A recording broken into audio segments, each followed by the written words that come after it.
여러분 안녕하십니까? 김혜영의 뉴스 공감 김혜영 기자입니다. 2024년 갑진년 새해의 첫날 인사드립니다. 청취자 여러분 모두 새해 복 많이 받으십시오.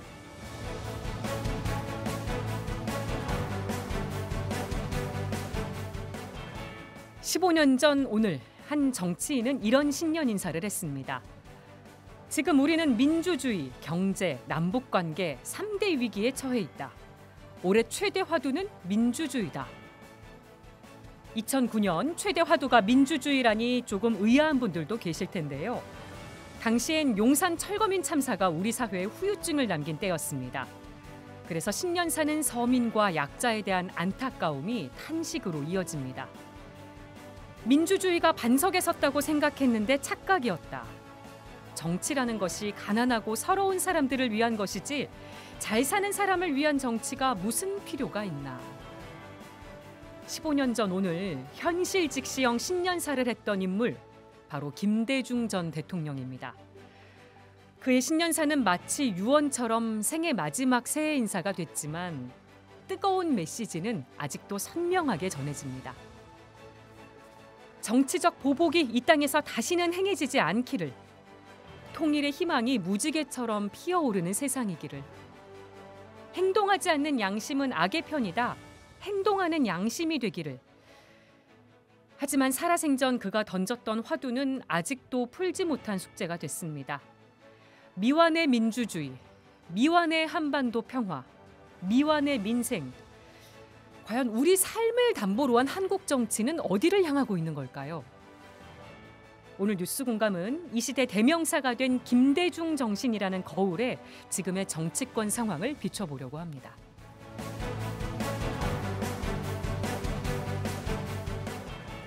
사후에 공개하라. 김대중 전 대통령의 뜻이 담긴 청주교도소 CCTV 영상이 포함된 기리회 김대중 다큐멘터리가 개봉을 앞두고 있습니다. 1700시간 분량의 영상 자료를 재구성한 기리회 김대중 제작기 최나경 시네마 6411 대표와 이야기 나눠보겠습니다. 제발 아프지 마라.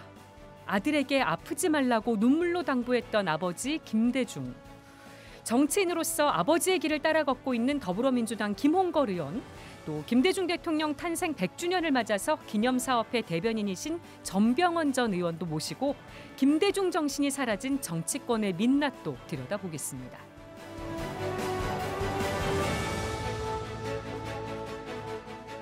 뉴스 공감 청취자 여러분과 함께 만들어갑니다. 100원의 유료 문자 샵 1053이나 CPBC빵 애플리케이션으로 글 남기실 수 있고요. 유튜브 CPBC 뉴스 채널 들어오시면 보이는 라디오로도 함께 하실 수 있습니다. 그럼 신년 특집 김혜영의 뉴스 공감 광고 듣고 시작하겠습니다.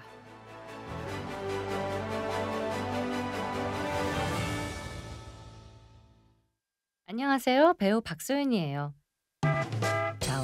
좌우로 정렬 2588 대리운전 2588 박소연. 좌우가 똑같아요 2588 언제나 어디서나 2588 좋아요. 대리운전 좌우로 정렬 2588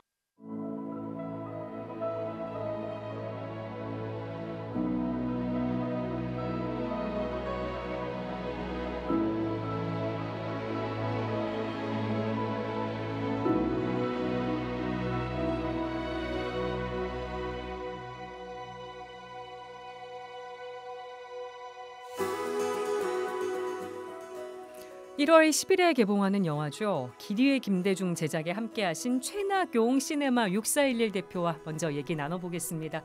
대표님 어서 오십시오. 네, 반갑습니다. 네. 최나경입니다. 새해 복 많이 받으십시오. 네, 새해 복 받으십시오. 네, 제작사 이름에 붙은 이 6411이라는 숫자가 궁금해요. 이거 어떤 의미가 담긴 건가요? 예, 제가 기리회 김대중 전에 제작했던 다큐멘터리가 노회찬 6411이라는 영화였고요. 노회찬 의원이 돌아가시고 3주기에 만든 영화인데 예.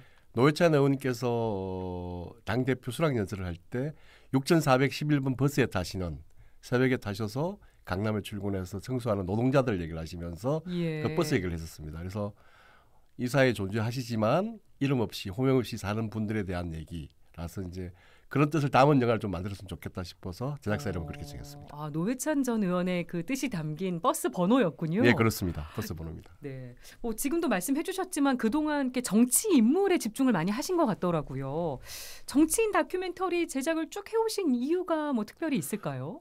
최초에 그런 목표를 가지고 했던 건 아니었던 것 같고요. 예, 노회찬 노무현 대통령 시절에는 이제 그분 돌아가시고 5주, 7주기쯤 돼가지고 만들었으면 좋겠다는 생각으로 만들었었는데 그걸 만들면서 또 그 이후에 제가 존경하시는 분들이 이렇게 좀 불의였던 상황으로 돌아가시고 그러면서 자연스럽게 이어졌던 것 같아요. 최초에 네. 목표했던 것은 아니었었는데 그냥 제가 가지고 있는 평소의 관심사 또 그분들의 존경 또 그분들의 삶을 좀 알고 싶다는 것들이 어우러져 가지고 이렇게 이어져 온 것 같습니다. 기류의 김대중은 어떻게 제작하시게 된 겁니까? 기류의 김대중은 10년 전에 기획이 된 건데요. 예.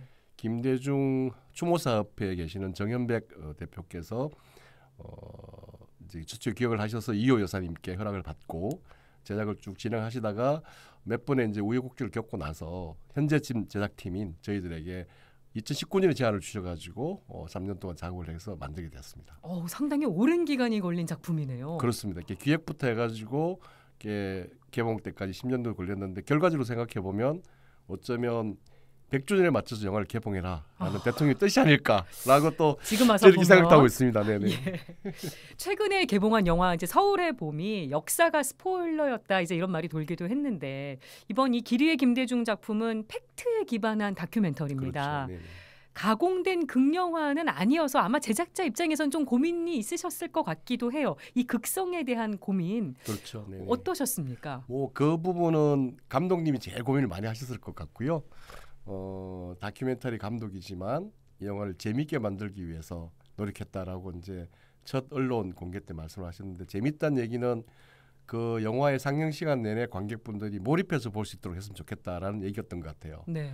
근데 이제 80년대 이후에는 영상 자료나 이런 것들이 많이 있었었는데 70년대, 60년대 자료를 찾기가 좀 쉽지 않았었고 특히 이제 그 4번의 죽을 고비, 5번의 죽을 고비를 넘긴 그 중에서 핵심적인 부분들에 대한 것들은 저것만 존재했어서 그 부분을 좀 꼭 전달하고 싶어서 고민을 하다가 재연으로 네. 그것처럼 재연을 해가지고 하는 것도 도입을 했었고요.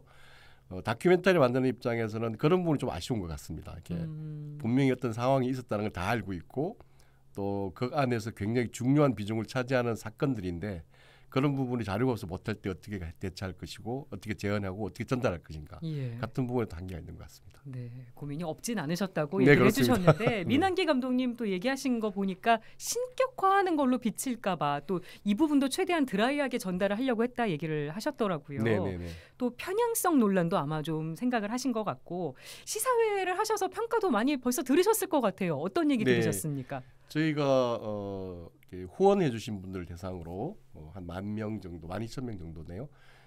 지난 12월 18일부터 29일까지 쭉 오늘까지 시사를 진행하고 있는데요. 뭐 서울부터 부산, 광주, 목포, 대전 다 보셨는데 일단은 몰입해서 2시간이 순식간에 지나갔다 이런 말씀을 하셨고 내가 김대중에 대해서 좀 알고 있다고 생각했는데 그중에 아주 일부만 알고 있지 전혀 몰랐던 게 너무 많았다. 뭐 그런 말씀도 많이 하시고 이분이 좋은 정치가고 훌륭한 분이 나셨지만 이렇게 일관되게 민주주의에 대해서 목숨까지 내놓고 했었구나라는 보면서 감동을 많이 받았다고 하셨고 뭐 대부분 혹은 뭐 상당히 많은 분들이 대부분의 분들이 그냥 다들 우시더라고요.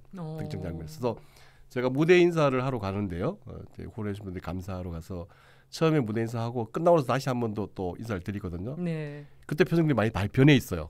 다들 상기돼 있고 눈이 벌게 되시고 여전히 크레딧 올라가는데 우시고 계신 분도 많고 그렇습니다. 그래서 네. 그렇게 말들 많이 해주십니다. 네. 영상 자료가 제가 들으기로는 20테라바이트. 네, 그 정도 됐습니다. 1,700시간 분량. 편집 전쟁이셨을 것 같아요. 네, 근데 그 과정 자체가 굉장히 즐거운 과정이었었고요. 새로운 자료를 받고 또 공부하는 느낌이었고 그렇기 때문에 했는데 이제 그 과정에서 조 감독들이 네. 보면서 이런 분이셨구나 하면서 이렇게 특정 자료에 울기도 하고 또 가슴 받고 감동받고 이런 게 참 많았었기 때문에 뭐 저 역시도 마찬가지였었고요. 네. 그 어렵고 힘든 시간보다는 새로운 세상을 좀 열리고 새로운 부분을 만나는 과정 같아가지고 행복한 시간들이었었습니다. 그렇죠. 저도 그 질문 드리려고 했어요. 이제 영화 제작에 참여한 20대 스텝이 네네. 20대 스텝이면 아무래도 그 김대중 전 대통령 그 시기를 직접 같이 겪지는 그렇죠. 않아서 네네. 잘 모를 수도 있는데 편집하다가 이제 눈물을 흘렸다는 얘기 들었는데 네네네.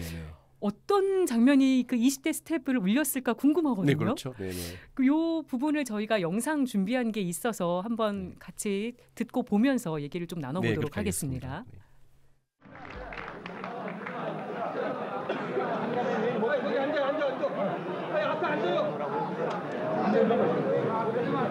이 나라는 과거 32년 동안 비도덕, 몰도덕의 연속이었습니다.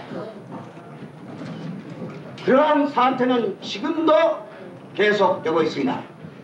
유신헌법 7년은 통일과의 정반대의 독재와 영우집권의 민족 탄압의 그와 같은 국민에 대한 배신으로 이 유신헌법을 안정했습니다. 자기들의 반대편은 억지로 빨갱이로 몰고 얼마나 많은 민족투사들이 대한민국을 사랑하고 자유를 사랑한 죄로 억지 공산당으로 몰려다 이게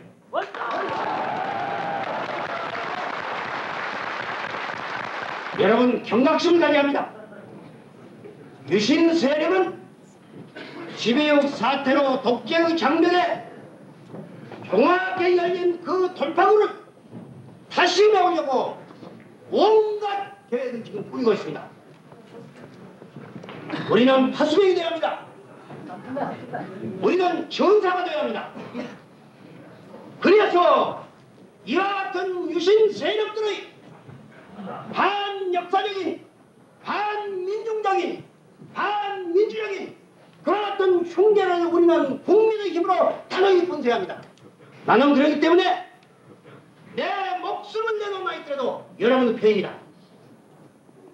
내가 대단히 외람된 말을 한 것 같지만 나는 국민을 위해서 여러분을 위해서 내가 목숨을 걸고 7년 동안 박정권과 유신하에서 싸웠습니다. 나는 유신의 어느 한 뒤에도 발들어놓은 일이 없습니다.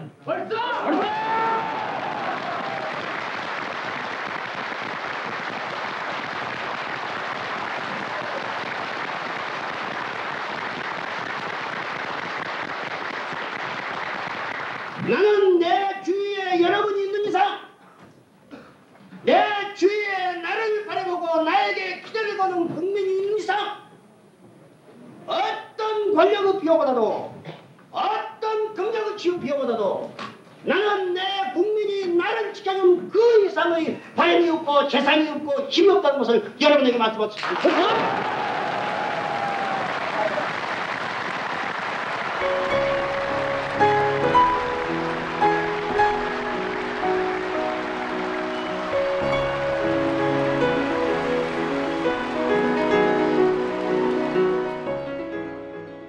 유신 독재에 맞서서 아주 힘있고 힘차게 연설하시는 부분이었습니다. 그렇죠. 이 부분이 20대 스텝의 마음을 울린 거군요. 네, 뭐 이런 장면과 또 나머지 장면들도 있는데 특히 이 장면에서 이제 감동을 받고 이렇게 복받쳤던 거는 그 전에 이제 60대, 70대 자료들 쭉 보면서 이분이 어떻게 목숨을 걸고 유신을 이렇게 극복하고 민주주의 정착했다 알고 있는 상황에서 네. 7년 만에 처음으로 대중들 앞에 연설하신 장면이거든요.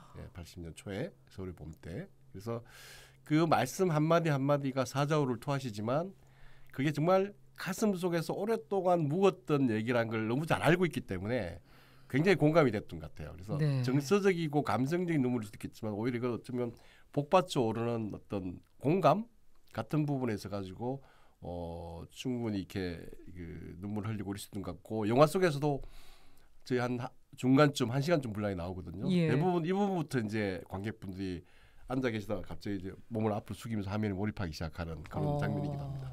그렇군요. 네. 저도 또 기대가 됩니다. 아직 네네. 영화를 못 봐가지고. 네네. 이번 다큐에서 또 주목을 받는 부분이 김대중 전 대통령이 사후에 공개를 하라고 해서 비서관이 보관했던 교도소 CCTV 영상이 맞습니다. 또 들어갔다고 들었는데요. 네네. 이 영상이 어떻게 존재한 건가요? 대통령 되시고 아마 이제 그 관계 기관이죠. 정보기관에 계셨던 어떤 분께서 일부의 자료를 가져와가지고 대통령이 전달하셨대요. 근데 이제 그게 당신이 교도소에 계실 때 혹은 또 정보부에서 지도받을 때 하는 것들이 다 CCTV에 찍혀 있었던 거예요. 근데 이제 당시에 몰랐다가 그걸 전달한 분의 뜻은 뭐 이제 이걸 보시고 이렇게까지 이렇게 해놨으니까 이에 대해 가지고 뭔가 좀 정리와 처리가 필요하지 않겠냐라는 취지였을 것 같은데 예. 대통령께서 또 그거로 다시 한번 또 여러 가지 문제가 생길 여지가 있으니까 뭐 당신뿐만 아니라 많은 사람들이 그렇게 해놓을 가능성이 있잖아요, 그렇죠? 예. 그런 상태라서 아마 그럼 이거는 그냥 요 정도에서 묻어주자라고 판단하셨던 것 같고 그래서 기록비서관에게 요거는 내 사후에 나의 사후에 공개해라라고 해가지고 김대중 평화센터가 지금 걸 가지고 있다가 이번 영화를 통해서 처음으로 세상에 공개된 겁니다. 예, 정말 의미 있는 영상인데 최초로 공개될 이 영상 일부 조금만 한번 네네. 같이 들어보도록 하겠습니다.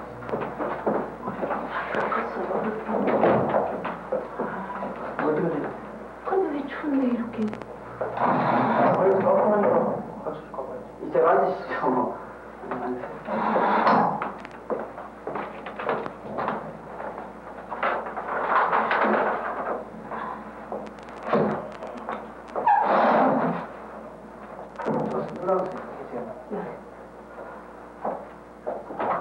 무슨 일이니?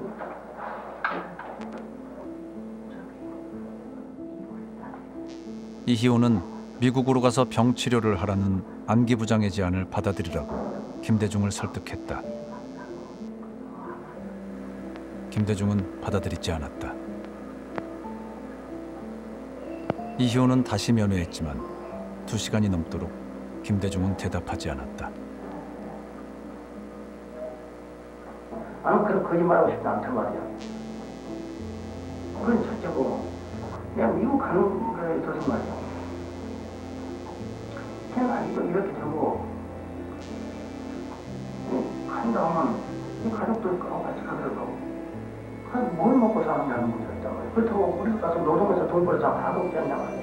문제는 당신 건강 때문에 어떻게든 치료금 받도록 하는 게 좋다. 그 점은 결국 김대중은 그의 건강을 걱정하며 끈질기게 설득하는 아내의 뜻을 받아들였다.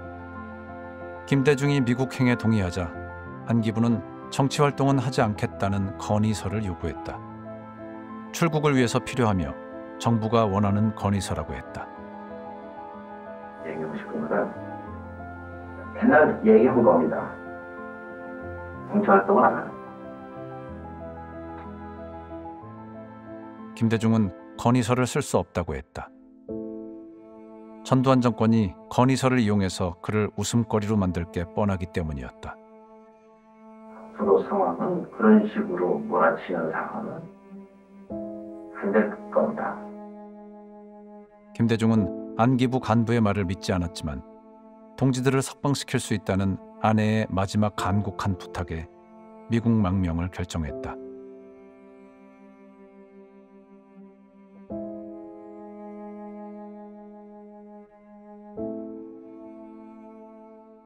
짧은 영상인데도 막 여러 가지 장면이 지금 그렇습니다. 지나가면서 여운이 아주 깊게 남는데요. 대표님은 많은 자료, 영상 다 보셨는데 어떤 게 가장 인상적이고 기억에 남으십니까? 너무 많아서 그게 좀 조심스럽긴 한데요. 질문 생각해 보면 이렇게 해서 미국에 망명을 가시거든요. 가는데 이제 82년도 가셨으니까 당시 한국 대한민국 위상으로 봤을 때 아시아에 아주 이름 없는 나라였을 것이고 88년도 서울올림픽 이후에 조금씩 대한민국 알려졌었잖아요. 그죠? 예. 그리고 대통령도 아니고 그냥 야당의 정치 지도자였었는데 777일 동안 있으면서 150회 강연 그리고 주요한 언론 그리고 학자들 미팅을 하면서 이제 ABC 방송이라고 당시에 가장 중요한 그 핫한 시간에 프라임 타임에 가서 인터뷰를 하는 장면이 있어요. 그렇게 하면서 이제 한국의 안보 상황과 또 민주주의 상황에도 질문을 하는데 영어를 하시거든요. 예. 감옥에서 혼자 공부하신 독학하신 영어를 하시는데 아주 정확하게 하시면서 말씀 중간에 앵커가 자르고 들어와요. 근데 그때 자스틴이 하시면서 내가 할 얘기 더 있다라고 아주 당당하고 대범한 자세로 하시면서 끝까지 말씀을 다 하세요. 그 장면이 굉장히 인상이 남습니다. 그러니까 언제 어느 곳에 가시더라도 아마 준비하셨던 것 같고 예. 또 정확하게 이 메시지를 전달한다는 생각 속에서도 또 그 앵커는 당대 최고의 유명한 앵커였는데도 불구하고 전혀 뭐 이렇게 밀리지 않으면서 하신 말 다 하신 장면이 아 이분이 이런 분이구나라는 생각을 절로 느끼게 하고 저뿐만 아니라 많은 분들이 그 장면을 많이 얘기하십니다. 네. 근데 이번 영화가 1987년에서 행적이 끊깁니다. 2편을 혹시 예고하신 건지 염두에 두신 겁니까? 2편을 만들고 싶고요.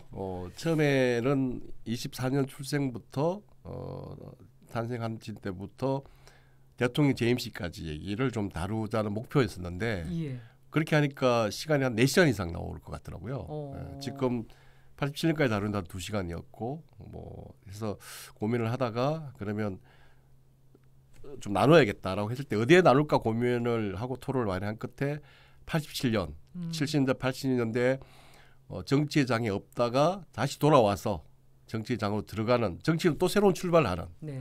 그런 데서 시작한다 그러면 충분히 한 영화로서 완성도가 있겠다 생각을 했었고요. 당연히 87년도 이후부터 97년도 대선 대통령까지 얘기도 하고 싶은 얘기 많이 있기 때문에 하고 싶고요. 네. 그래서 이 기류의 김대중이 좀 많은 분들이 보시고 또 저희가 힘을 얻게 되면 이 편도 만들고 싶고 또 많은 분들이 시사에서도 보시고 싶다는 말씀을 많이 하셔서 저희도 하고 싶습니다. 자료를 갖고 계시니까 그렇죠. 가능성이 네네. 있다는 거. 네네네. 영화를 제작하시는 동안 뭐 정국이나 나라가 좀 어수선한 측면이 있었습니다. 김대중 전 대통령의 발자취를 들여다보고 계셨기 때문에 더 여러 가지 생각이 들지 않으셨을까 싶어요. 어떠셨습니까? 대통령님의 뭐 여러 가지 면모들을 참 많이 이번 영화를 준비하면서 알게 됐었는데 뭐 정치 혹은 또 한 시민으로서 어떤 모습을 보고서 가장 이렇게 좀 보편적으로 공감을 느꼈던 것은 민주주의에 대한 어떤 신념이었던 것 같아요. 그리고 민주주의란 게 절차적 정당성을 확보해야 되고 다수의 결정 속에 승복하고 또 소수에 대한 존중 같은 부분인데 60년대 처음에 정치를 시작하셔서 영화 내내 또 평생 내내 그 부분을 구현하기 위해서 굉장히 오랫동안 노력하셨던 것 같습니다. 구체적으로 뭐 지방자치 얘기도 하시고 또 여성에 대한 어떤 그 배려나 혜택에 대한 것도 말씀하셨었지만 그런 부분들이 저한테 굉장히 좀 다가왔었고요.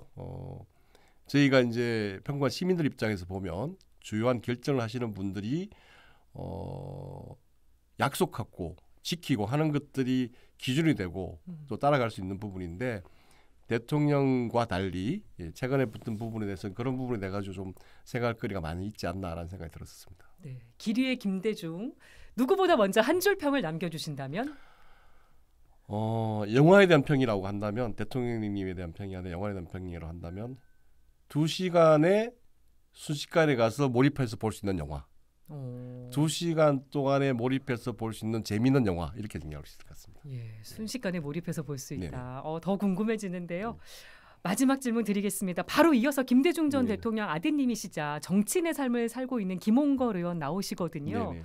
영화 준비하면서도 아마 좀 만나셨을 것 같기도 하고 어떤 말씀 전해주고 싶으세요? 영화에서도 어릴 때 모습이 나오기도 하고 또 면회 와서 청소년 시대 김홍걸 의원님 모습도 나오기도 하고 그렇습니다. 그리고 또 편지에 쓰신 것 중에서 대목에 그리운 홍거라 이런 것도 있고 그렇거든요. 아마 커다란 어떤 거인인 아버지를 모시면서 같이 산다기 쉽지는 않았을 텐데 그래도 이렇게 또 정치의 장애와 들어와 계시니까 저희가 기대하는 것처럼 아버님처럼 대한민국의 민주주의와 정착과 구현을 위해 가지고 애쓰시고 계시는데 좀 더 애쓰셔서 그런 유지가 잘 이어졌으면 좋겠다는 말씀을 드리고 싶습니다. 네, 알겠습니다. 지금까지 다큐 영화 기리의 김대중을 제작하신 시네마 6411 최나경 대표와 얘기 나눠봤습니다. 오늘 나와주셔서 고맙습니다. 네, 자리 초대해 주셔서 감사드립니다. 고맙습니다.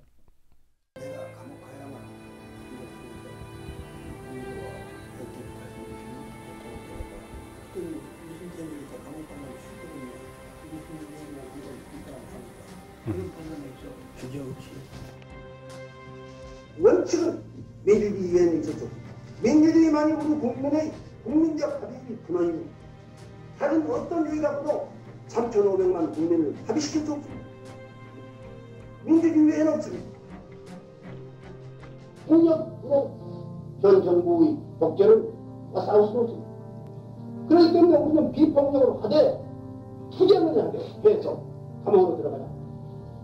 3,500만 국민의 일할까지 갈 것도 없습니다. 35만, 3만 5천, 이 천분지인만 감옥 갈 각오한다고 하시면 우리는 이 정부를 탄생시켜가지고 우리의 목적을 평화적으로 달성할 수 있습니다. 네, 김대중 전 대통령의 육성으로 다시 문을 열었습니다. 남이 안 하더라도 내가 해야 한다. 이 마지막 말이 행동하지 않는 양심은 악의 편이다. 행동하는 양심이 되어야 한다던 김대중 전 대통령의 생전 메시지를 다시 떠오르게 합니다. 지금부터는 2024년 새해 첫날을 맞아서 우리 정치권에 김대중 정신이 되살아날 수 있을지 정치권을 진단하는 시간 가져보겠습니다. 먼저 김대중 전 대통령 탄생 100주년을 맞아서 오는 6일 일산 킨텍스에서 기념식 또 드라마 콘서트가 열리는데요. 기념사업회 대변인이신 전병헌 전 의원 모셨습니다. 오랜만에 뵙습니다. 네, 안녕하세요. 반갑습니다. 네. 전병헌입니다. 그리고 김대중 전 대통령의 아드님이시자 민화협 대표 상임의장을 지내신 분이죠. 더불어민주당 김홍걸 의원님 함께해 주셨습니다. 어서 오십시오. 안녕하세요. 김홍걸입니다. 네, 반갑습니다. 김대중이라는 이 세 글자의 무게감이 어마어마합니다. 우리 현대사에 있어서 정말 깊이 뿌리 박혀 있는데요. 두 분은 이 이름 석자 들으면 어떤 생각이 제일 먼저 떠오르십니까?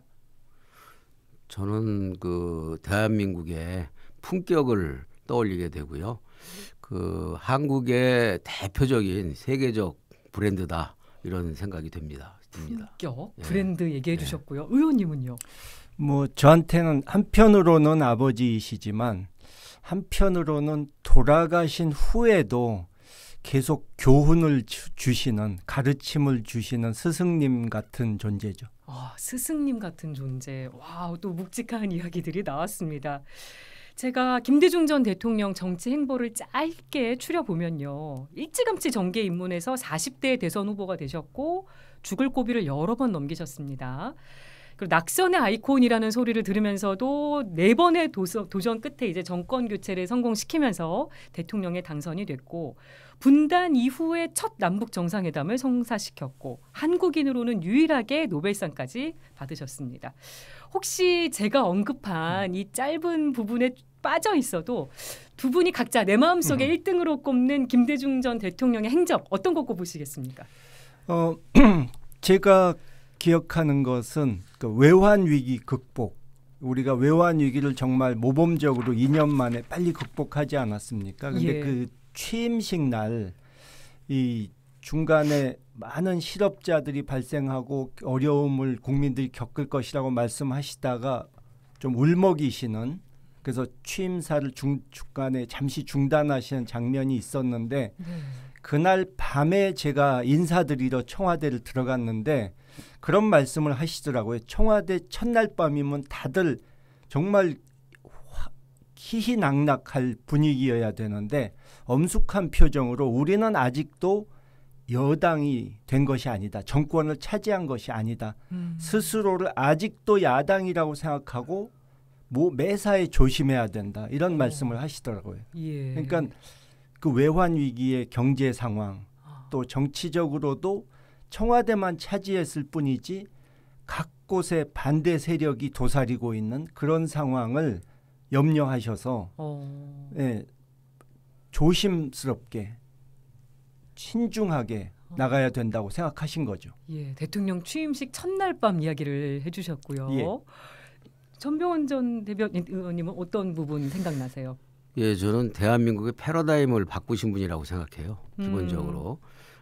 지금 우리가 IMF라는 어려운 그 6.25 이후 최대 국난이라는 그 어려움 속에서 이제 취임을 하셨는데 아까 말씀하신 것처럼 울먹였잖아요. 그 울먹인 것은 우리 그 IMF로 인해서 고통받을 많은 국민들 또 그 고통을 인내해야 하는 그 아픔 이런 것들을 생각하면서 그 목이 메어졌던 그런 그 진정한 그 국민을 사랑하는 대통령이셨고요. 네. 그야말로 애민 대통령이셨다. 세종대왕 이후에 최고의 애민 대통령이다. 저는 그렇게 생각하고요.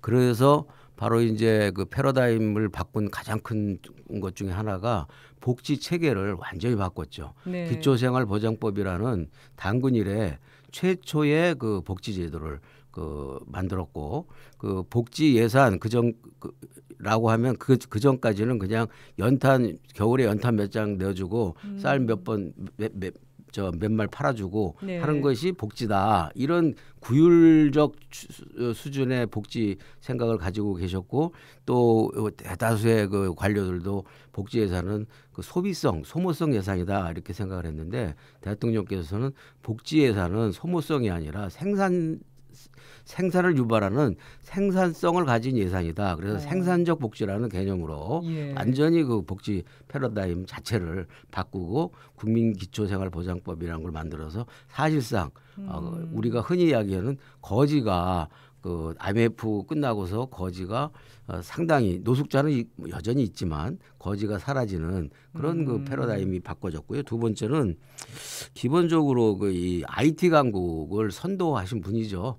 늘 말씀하시듯이 이랬어요.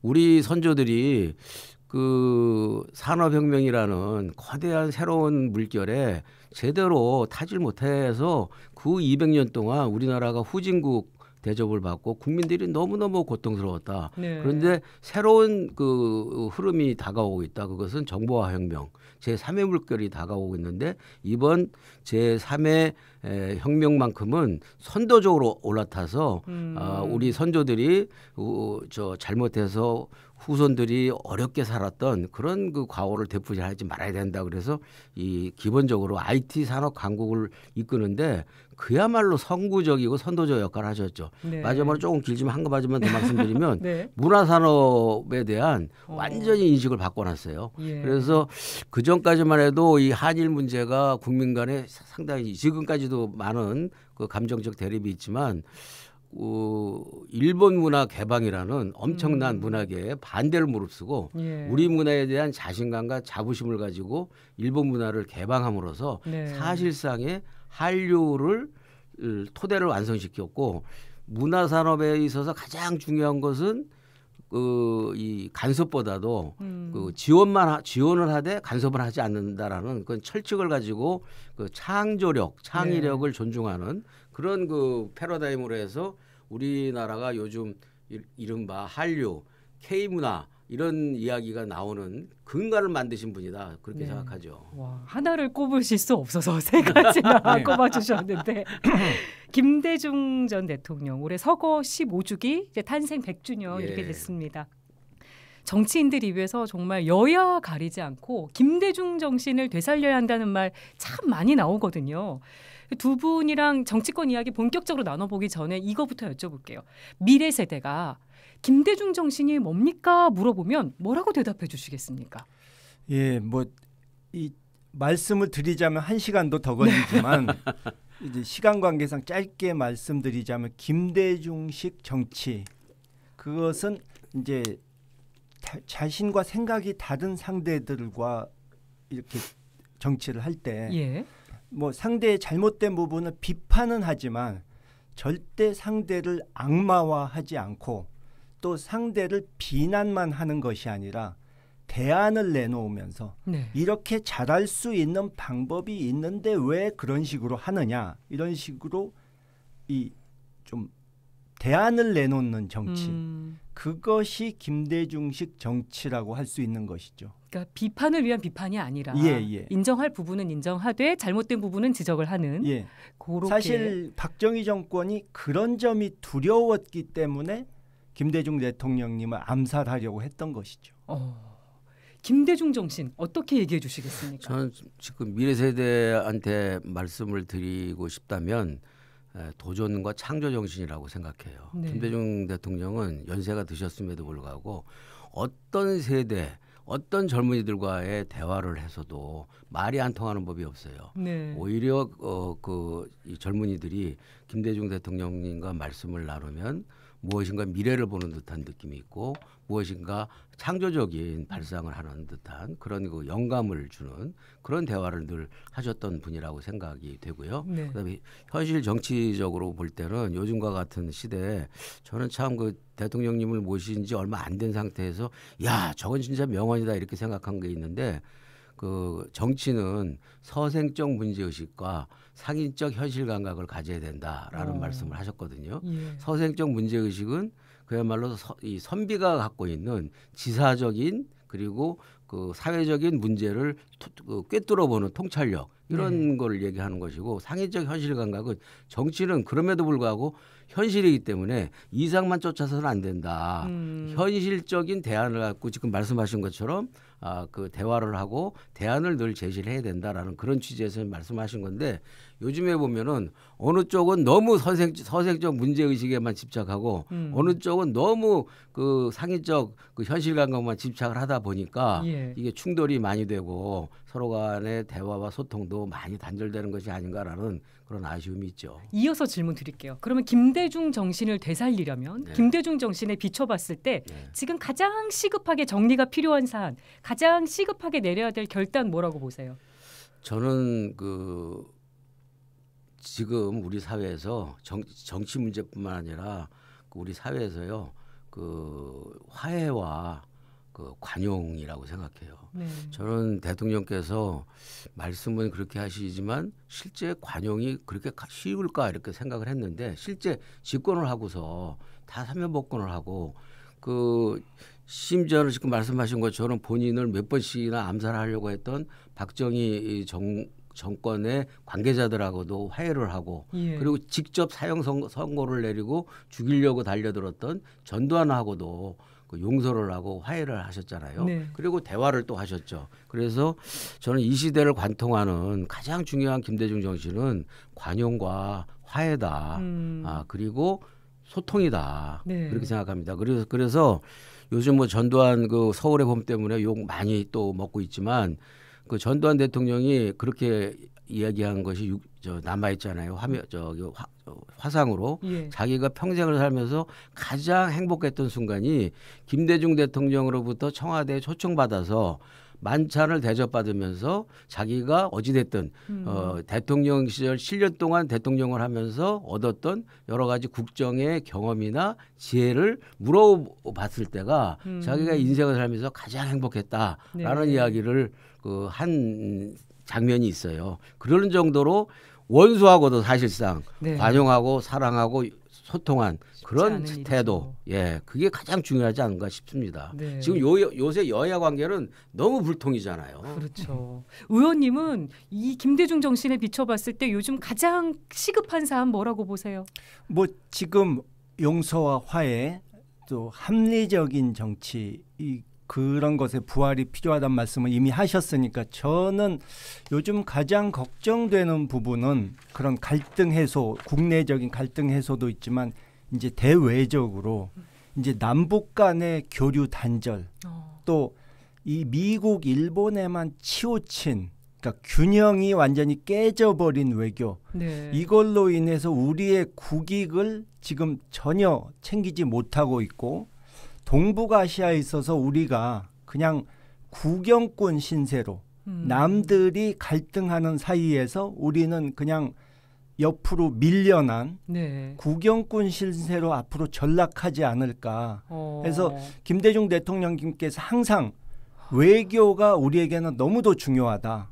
국내 정치는 한 번 실수한 것을 나중에 복구할 수가 있는데 외교는 한 번 잘못하면 영원히 그거를 돌이킬 수 없는 상황이 올 수가 있다. 전 국민이 외교관이 돼야 된다. 이런 말씀을 하셨는데 예.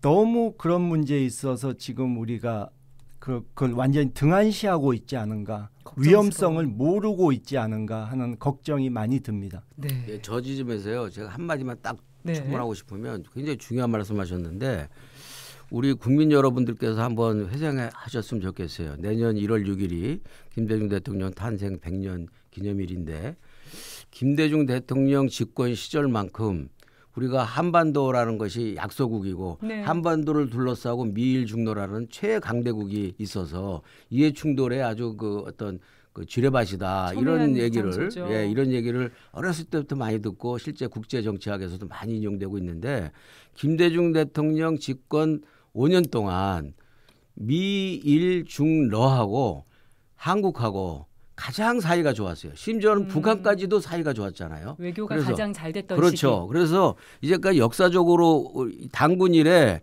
지금 오늘날 현대까지 역사적으로 반추를 해보면 미국하고도 관계가 좋았고 러시아도 좋았고 중국하고도 물론 좋았고 일본하고도 좋았고 네. 일본과 그 문화 그 교류도 개방을 할 정도로 그리고 요즘에 가끔 이야기하고 있는 이 김대중 오부지 선언도 네. 이끌어냈고 그리고 그야말로 북한하고도 대화와 타협을 해서 평화가 한반도에 그 어느 때보다도 안착되고 이런 시기가 있었다. 지금 이런 걸 얘기를 하면은 아마 국민들이 생각해 보면 그렇지 이렇게 생각하실 거예요. 네. 마치 지금 상태에서 보면 약간 꿈과 같은 이야기 같이 들려지지 않을까라는 그런 생각이 드네요. 이 상대적으로 지금 정부에 네. 보내시는 메시지가 있으신 거고 저희가 정치인 김대중의 모습은 어떻게 보면 많이 알려져 있는데 아버지 김대중은 어떤 분이셨을까 궁금합니다. 어린 시절 아버지 어떤 분이셨습니까?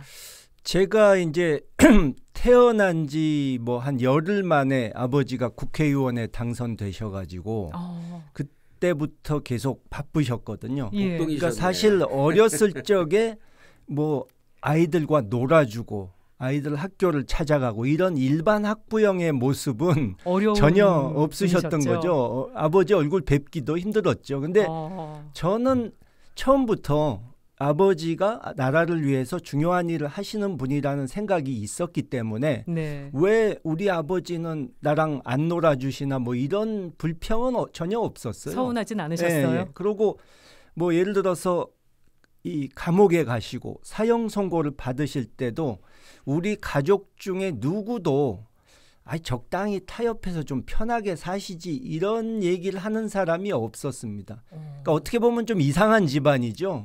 정상이 아니죠. 그러니까 김대중 전 대통령이 가는 길을 가족들도 다 이해하고 있는. 예, 그러니까 다 응원하는. 어머니께서도 나중에 그 회고하셨잖아요. 80년도에 신군부와 손을 잡고 변절하셨다면 용서 못하셨을 것 같다고. 예. 네. 정동채 전 의원이 김대중 전 대통령에 대해서 이제 기억에 남는 장면으로 아버지로서의 눈물을 꼽았더라고요.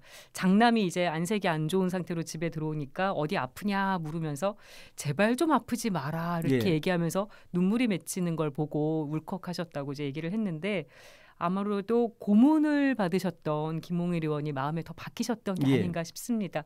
아버지로서의 김대중 전 대통령의 이런 애틋한 마음도 알고 계셨습니까?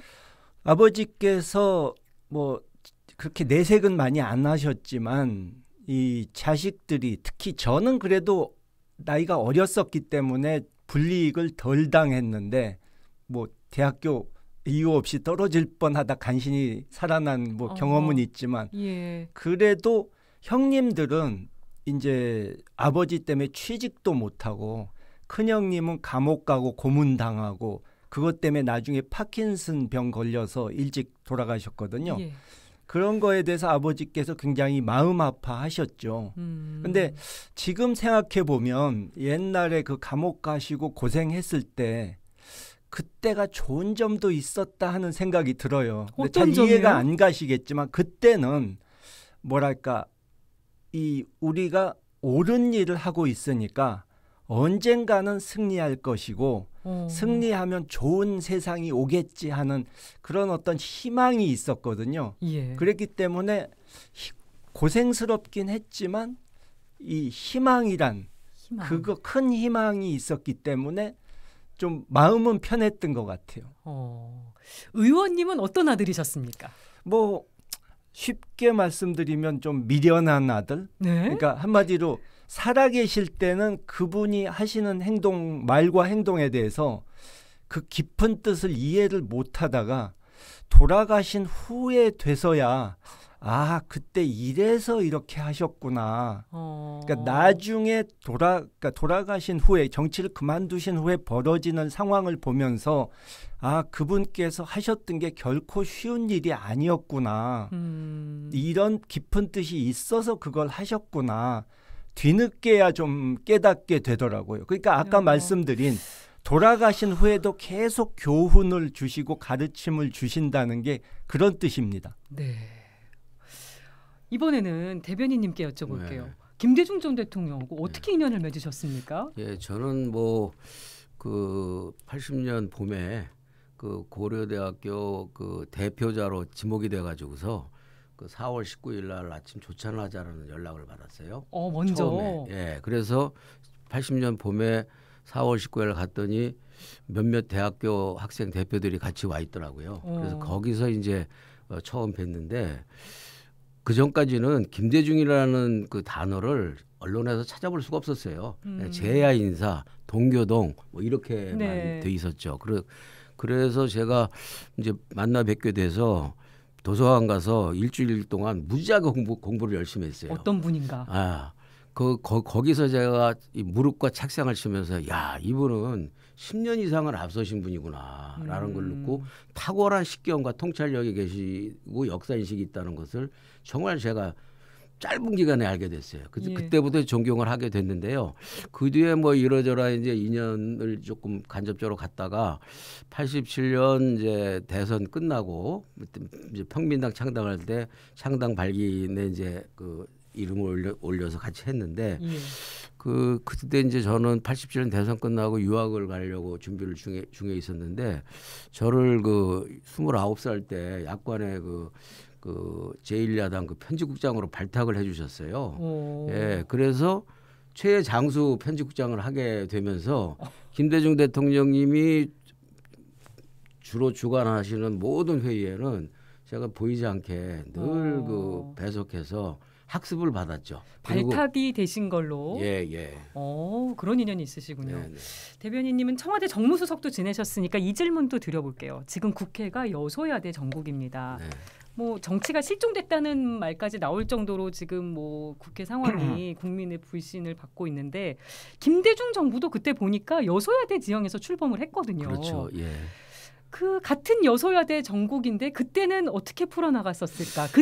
그때 김대중 정신에 입각해서 지금 정국을 보신다면 어떤 코멘트 해주시겠습니까? 저도 이제 그때 그 당시에 정무비서관도 하고 국정상황실장도 하고 그랬는데 그때는 그 여야 영수회담을 여러 번 했어요. 그리고 전직 대통령들도 자주 초청해서 그 만찬을 하면서 대화와 소통을 하고 그리고 그 국정 경험도 전수를 받으려고 그렇게 했고 그래서 최선을 다해서 국정을 운영하려는 그런 노력이 있었고요. 네. 그다음에 무엇보다도 이제 국민과의 그 대화도 자주 했죠. 잘 아시겠지만 그 우리 대통령께서 만드신 하나의 그 시그널처럼 돼 있는 것이 국민과의 대화지 않습니까? 지금도 기억이 납니다. 예, 기억이 나죠. 1년에 한두 번씩 해서 어떤 그 사전에 질문 받지 않고 어떤 이야기라도 일반 국민들이 나와서 말씀을 여쭙고 대통령께서 그때 답변을 하시는 그런 식의 그 소통, 네. 그 보편적인 소통. 그리고 야당과의 관계는 야당 대표를 초청해서 단둘이 또는 공동으로 그리고 여러 차례 같이 밥을 먹으면서 그러니까 결국은 이 정치에서는 밥 먹는 게 굉장히 중요하잖아요. 그렇죠. 예, 밥 먹는 게 절반이라고 절반은 말이고 네. 절반은 밥 먹는 거라고 생각하는데 그런 점에서 좀 지금 그 대통령께서도 그 지금 야당 대표가 좀 눈에 가시처럼 여겨지더라도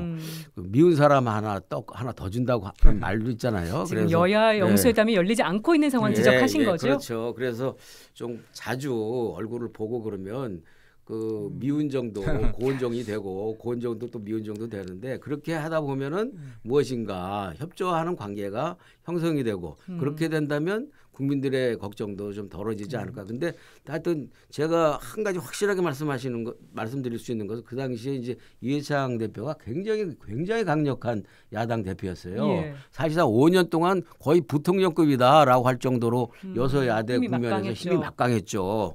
그리고 그 다음에 또 대통령 후보가 됐고 그런데 김대중 대통령께서 이해창 당시 대표 총재와 그 회동이나 대화를 한 번도 거북해하거나 그 이렇게 불편하게 생각한 적이 없어요.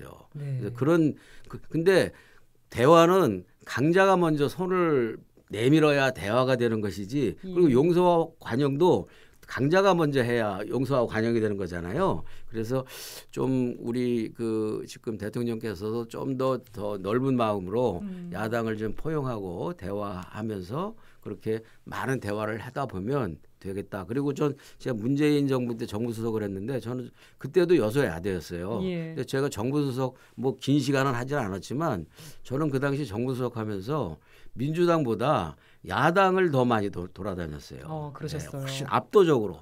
예. 그런 대화와 소통의 방법에 있어서의 네. 조언을 또 주셨고 앞에서 이제 영화 얘기도 해봤었는데 이제 기리의 김대중 개봉을 앞두고 있어서요. 이번 영화를 통해서 교도소 CCTV 영상이 이제 처음으로 공개가 됩니다. 혹시 두 분 영상 보셨습니까? 예. 네, 봤죠. 어떻게 보셨는지 궁금한데요. 저도 처음 본 건데요.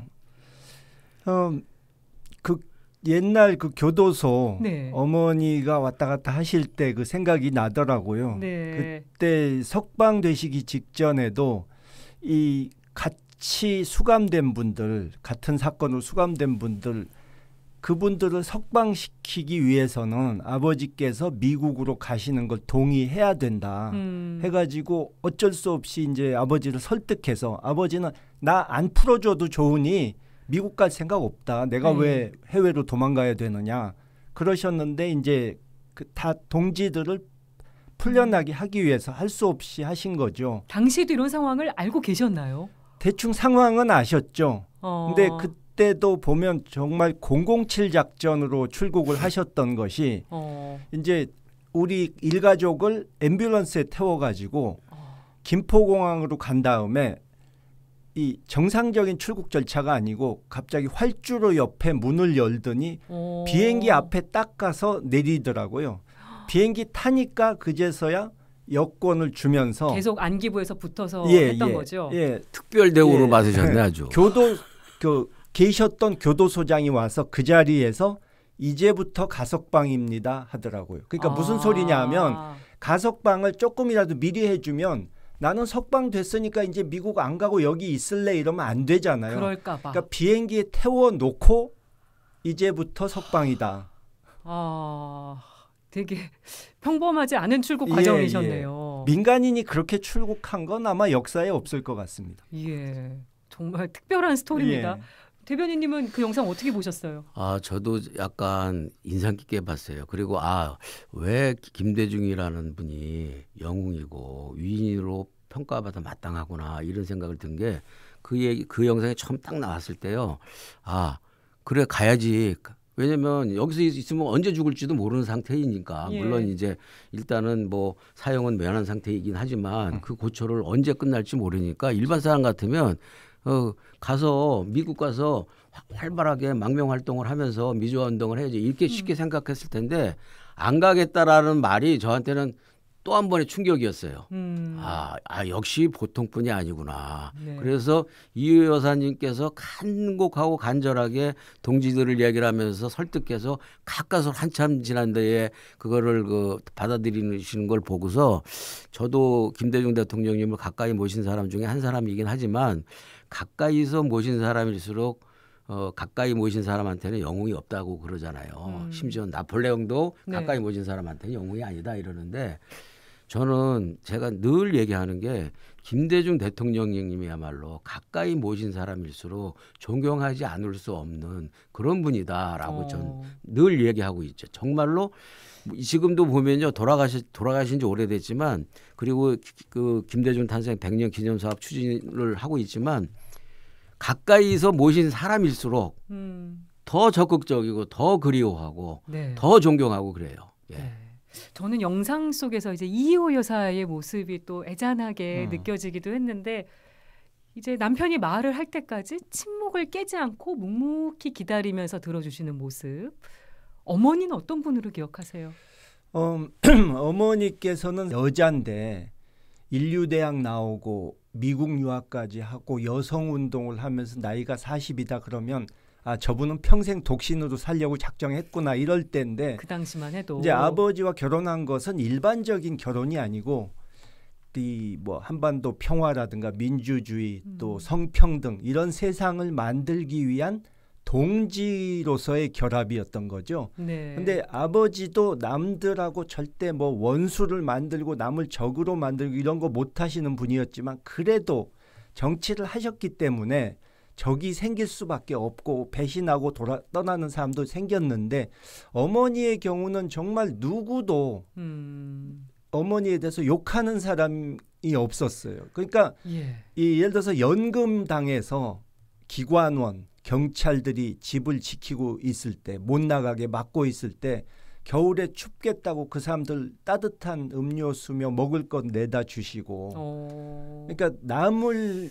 위하는 마음이 정말 굉장히 크셨던 분이죠.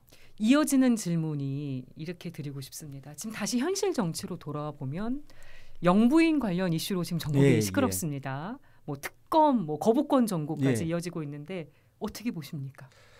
그러니까 아까 말씀드린 이 정권을 차지했는데도 조심하고 이 야당이 됐다는 심정으로 하나하나 다 조심스럽게 하라고 하신 것과 지금의 상황과는 정반대인데요. 그러니까 정권을 차지하는 게 목적이고 그 정권을 차지해서 그 열매를 따먹는 거에만 관심이 있었던 사람들은 뭐 마음대로 행동할 수 있는 거죠.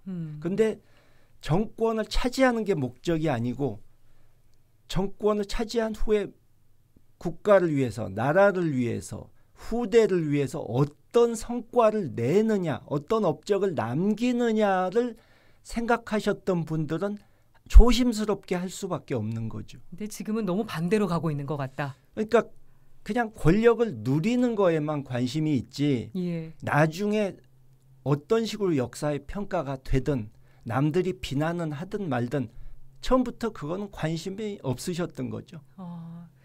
정무수석 하셔서 더 관심 있게 지켜보고 계실 것 같아요. 최근 정국. 우리가 쉽게 생각하면은 김대중 정부 초기에 특검이 있었어요. 네. 원로비 기억납니다. 사건의 특검. 그래서 그때 그 김대중 대통령께서 그거 받았죠. 받고 특검이 진행이 됐는데 결과적으로 남은 것은 유일하게 밝혀진 것은 앙드레 김이 본명이 김봉남 씨다라는 것만 밝혀졌다라는 우스갯소리가 있었죠. 그래서 뭐 그 당시에 원로비 사건이 참 그 여러 가지 뭐 그 유언비어와 공작설과 뭐 이런 게서 과대 평가가 돼 갖고서 결국 특검까지 갔는데 뭐 대통령께서는 뭐 아까 지금 우리 김홍걸 의원님께서 말씀하신 것처럼 특별한 게 없다고 하고 당연히 또 잘못이 있으면은 특검 받아야 된다라는 생각을 갖고 특검을 수용한 거예요. 예, 그래 나온 건 별로 없었던 거죠. 그때를 반추해 보면 지금도 국민들 다수가 특히 이제 권력 핵심부에 있는 분들에 대한 그 어떤 이러저러한 이야기들은 늘 이제 어떤 과대 포장이 돼서 유언비어처럼 더 퍼지고 그렇거든요. 그런 것들을 실체적인 진실을 빨리 가려주기 위해서라도 특검을 통해서 정리를 하는 게 국가적으로나 당사자들을 위해서도 좋은데 거부권보다는 지금 이제 정부 입장에서는 여러 가지 불편한 게 더 많은 것 같다라고 느껴집니다. 네. 김대중 정신에 입각한 전국 현안 조금 더 살펴보겠습니다. 김대중 전 대통령 하면 명연설로 기억하시는 분들 많습니다. 화법, 언어 사용 뛰어나셨는데요. 여의도 화법을 따르지 않겠다고 최근에 말을 한 한동훈 국민의힘 비대위원장의 화법을 어떻게 지켜보고 계신지도 궁금해요. 뭐 김대중 대통령님 그 과거에 말씀하신 것을 다 이렇게 보면은 한동훈 지금 위원장과 다른 점이 상대를 비하하고 비아냥거리고 조롱하고 이런 거는 전혀 없습니다. 그렇기 때문에 상대를 항상 아무리 적이라도 군사 정권이라도 상대를 존중하는 말투를 쓰셨죠. 네. 그러니까 정치적으로 이게 인기를 잠시 얻으려면 뭐 상대를 공격하는 것만으로 충분할 수가 있는데 지도자가 되려면 그것만으로는 안 되는 거죠. 남 욕하는 것만으로는 지도자가 될 수는 없는 거죠. 따끔한 일침을 주셨습니다. 대변인님은 예. 어떻게 보세요? 확실히 그 정치적 경험이라는 게 중요하다고 생각해요. 왜냐하면 우리가 정치적 경험이 없는 사람들은 정치를 폄하하고 비하하고 경멸하는 것에 편승해서 그 정치를 더욱더 나쁘게만 만들거든요. 근데 우리가 여의도 화법이라고 하는데 여의도 화법 중에서 가장 중요한 게 뭐냐면 상대방을 존경하지 않는데도 앞에다가 늘 얘기할 때 존경하는 무슨 의원님 이렇게 항상 들어가요. 항상 들어요. 그 들어가는 그게 여의도 화법인데 좋은 화법이라고 생각해 저는. 왜 존경하지 않는데 왜 존경하는 아무개님 의원님 여당 의원이 야당 의원 할 때도 야당 의원이 여당 할 때도 왜 그렇게 하느냐. 그것은 존경하지 않지만 존경하는이라는 말을 하는 그 순간에 상대방에 대한 적개심이라든지 미움이라든지 감정 이런 것들을 정제시키고 정화시키는 그 시간이에요. 그게 존경이라는 단어를 통해서 네. 예, 그래서 기본적으로 지금 말씀하신 것처럼 우리 김 의원님께서 말씀하신 것처럼 여의도 화법이라는 것은 상대방에 대한 최소한의 존경이 들어가는 것이고 존중이 들어가는 것이죠. 그게 소위 말해서 지성과 인격을 갖춘 사람들 간의 대화의 기본 양식이고 소양인데 이제 정치 경험을 하지 않은 사람들은 그냥 저 존경하지도 않는데 왜 존경한다라는 가식적인 이야기를 하지? 라고 하면서 바로 자신의 감정을 뿜는단 말이죠. 거기서 더 큰 감정의 충돌이 나고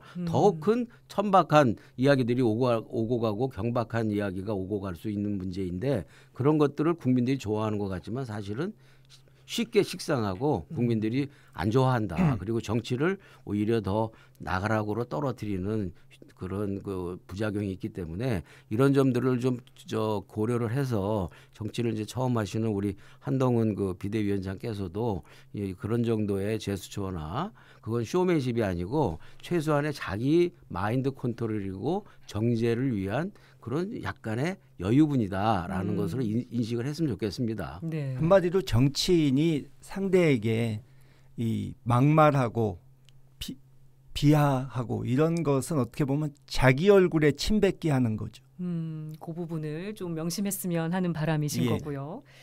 정말 김 전 대통령을 가까이에서 봐온 두 분이시니까 요 질문도 드려보고 싶어요. 정말 소통 왕, 명연설로 유명하셨던 김대중 전 대통령이니까 윤석열 대통령이 도어 스태핑을 어느 날부터인가 갑자기 멈췄습니다.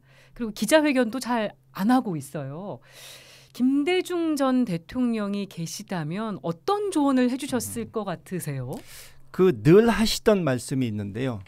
국민들 손을 절대 놓지 말아라. 손 잡고 가라. 네. 그리고 국민들보다 반발자국만 앞서가라. 그러니까 무슨 소리냐면 너무 이상적인 얘기만 해서 국민들이 못 알아들기, 현실과 동떨어진 얘기하면 국민들이 따라오질 못하고 그렇다고 국민들 수준에 그대로 맞는 얘기만 하면은 발전이 없으니까 반발자국만 앞서서 국민의 손을 앞장서서 끌고 가라 이거였거든요.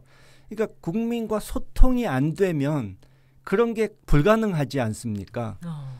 그러니까 국민에게 자신의 얘기를 계속 알리고 소통을 하고 설득하는 이런 노력이 필요한데 예를 들어서 지난번 이 일본과의 위안부 강제동원 문제 해법 이런 것도 이 김대중 대통령의 김대중 오부지 선언과 비교를 하려고 그러는데 김대중 대통령께서는 국민들을 설득할 도덕적 권위가 있으셨고 설득하는 노력을 하셨거든요. 네. 근데 이분은 아무런 노력 없이 그냥 일방적으로 발표한 다음에 이게 정말 용기 있는 결단이라는 식으로 주장을 하니까 국민들은 이해를 못하는 거죠. 지금까지도 왜 그렇게 했는지 국민들에게 이 자세한 설명이 없지 않습니까? 네, 그때 여론이 또 좋지 않았었어요. 예.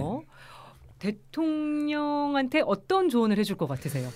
저는 지금 말씀하신 것처럼 매우 중요한 얘기라고 생각하는데 대통령께서 그 늘 의원들한테 한 얘기가 국민의 손을 꼭 잡고 반발짝만 앞서가라 이런 얘기를 하셨어요. 저도 그때 그 말을 들을 때는 원외 당직자 편집국장이었는데 야, 저 말 정말 명언이다.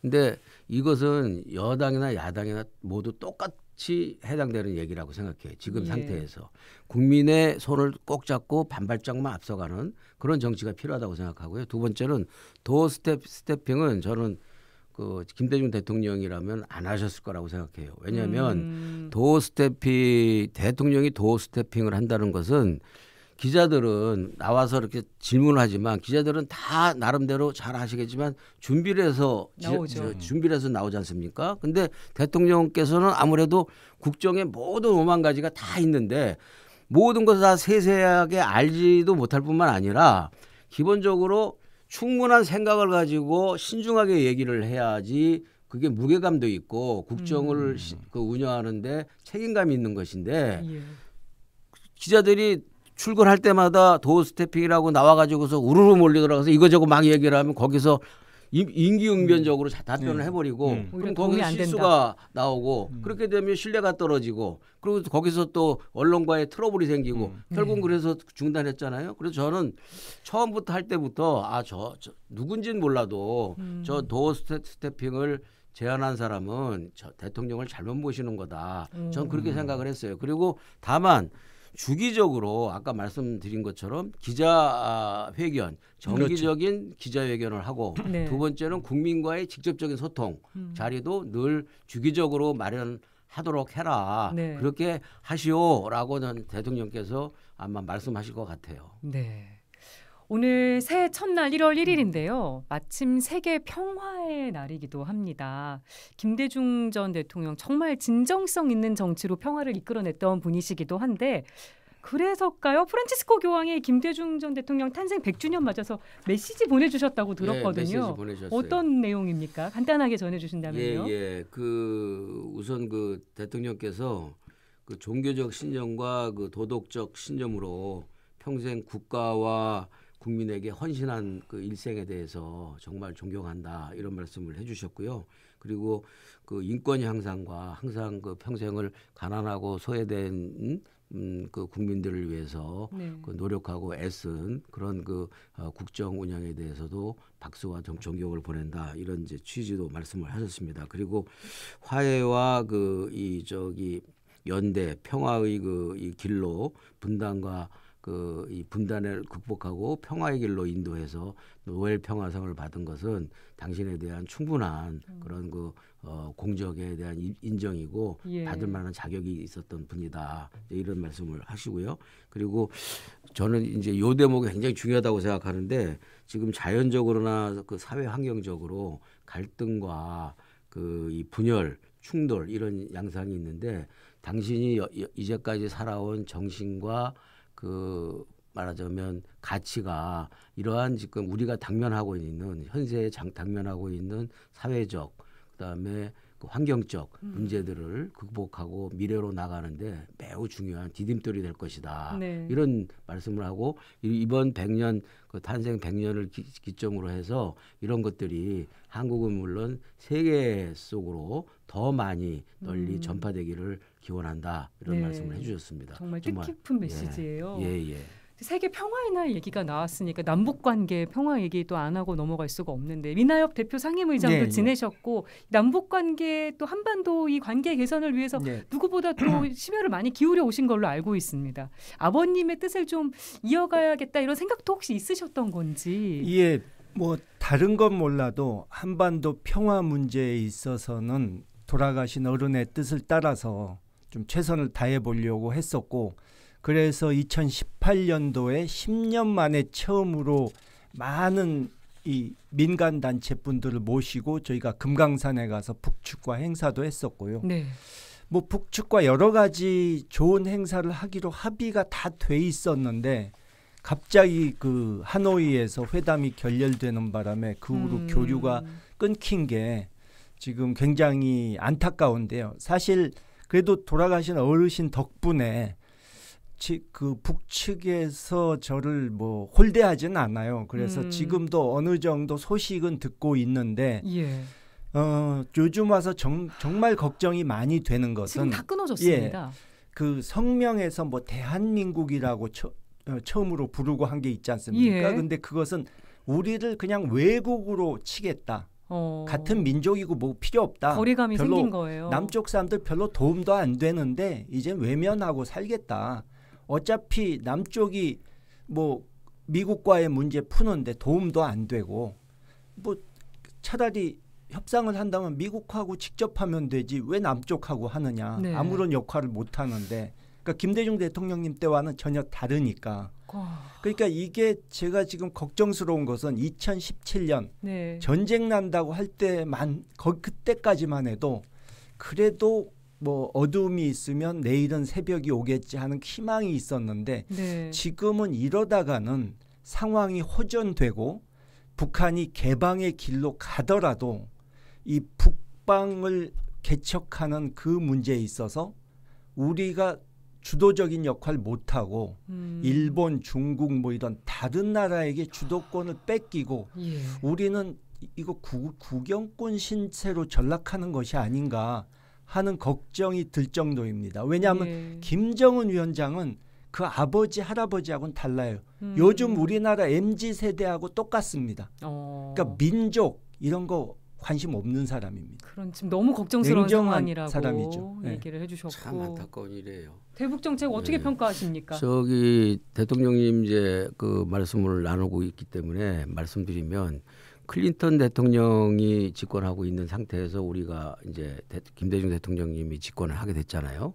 그런 상황에서 클린턴 대통령이 김대중 대통령과 정상회담을 하고 난 뒤에 클린턴 대통령이 한반도의 운명을 자기네가 미국이 지고 있다 이렇게 생각을 하고 있다가 이제 대통령님의 여러 가지 한반도 정세나 남북 평화론이라든지 그다음에 4강 주변에 대한 어떤 이해관계에 대한 설명을 듣고 클린턴이 그 자리에서 나는 이제부터 조수석에 앉을 테니까 당신이 운전석에 앉으시오 네. 라고 하면서 그 뒤에부터는 그 클린턴 행정부 내내 모든 그 남북 관계를 비롯해서 한반도를 둘러싼 4강의 문제는 김대중 대통령께서 주도하고 주체적으로 운전을 해왔어요. 네. 정말 자랑스러운 그 관계였고 그래서 미국과 일본과 러시아와 중국과 다 사이가 좋게 지냈던 것이에요. 그런데 지금은 지금은 제가 볼 때는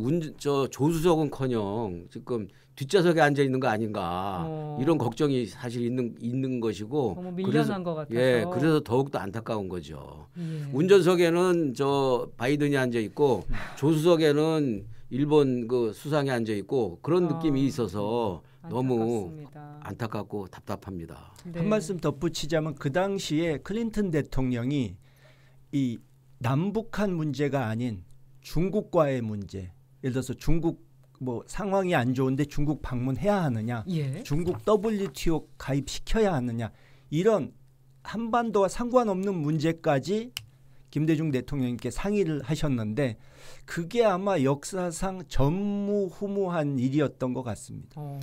그 정도로. 그래서 이번에 그 탄생 100년에도 클린턴 대통령이 아주 진정한 의미의 존경과 감사와 축하의 메시지를 보내왔어요. 이거는 그렇군요. 그 인연이 지금까지도 이렇게 이어지고 있는 거네요. 저희가 신년 특별 대담 이제 마무리하면서 마지막 질문 드리겠습니다. 만약 오늘 이 순간 김대중 전 대통령이 살아계시다면 새해 첫날 우리 국민들한테 어떤 메시지를 주셨을까? 한 문장으로 짧게 부탁드릴게요. 노무현 대통령 돌아가신 후에 뭐 담벼락에 대고 욕이라도 하라 그런 말씀을 하셨는데요. 그러니까 이 민주주의, 한반도 평화 이런 위기가 온 거에 대해서 다시 한번 그런 말씀을 하시지 않을까. 그러니까 내가 할 수 있는 역할을 다 해서 이 흔들리는 민주주의와 이 한반도 평화를 지키기 위한 노력을 해달라. 작은 힘이라도 보태달라. 이런 말씀 하시지 않을까 싶습니다. 네. 예, 저도 똑같은 생각인데요. 그 당시에 대통령께서 세 개의 그 개념으로 당시에 그 전국을 진단하셨는데 민주주의와 민생과 그리고 평화의 위기다. 우리 정신 똑바로 차려야 된다. 이제 이런 말씀을 하셨는데 오늘 지금 이 시간에도 그런 말씀을 하시지 않을까. 그러면서도 여전히 대통령께서는 용서와 관용과 화해를 주장하시는 분이기 때문에 하나로 뭉쳐서 미래로 가야 된다. 그리고 특히 요즘에 지금 그 미래 먹거리를 그 어떻게 쌓을 것이냐, 어떻게 만들어낼 것이냐라는 것에 대한 고민이 매우 부족하다고 보여지거든요. 네. 근데 대통령은 늘 미래 먹거리에 대한 국민들의 그 어떤 미래를 걱정하신 분이기 때문에 미래 산업에 대한 그런 역량을 빈틈없이 갖춰 달라. 그래서 후손들이 또다시 고생하거나 멸시받는 일이 없도록 해달라라는 말씀하실 것 같습니다. 네, 두 분 말씀 오늘 여기까지 듣도록 하겠습니다. 함께해 주셔서 고맙습니다. 네. 예, 감사합니다. 감사합니다.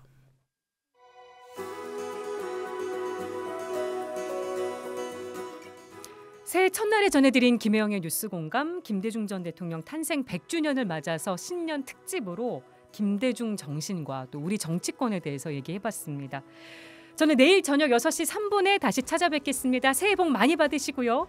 네, 함께해 주신 여러분 고맙습니다.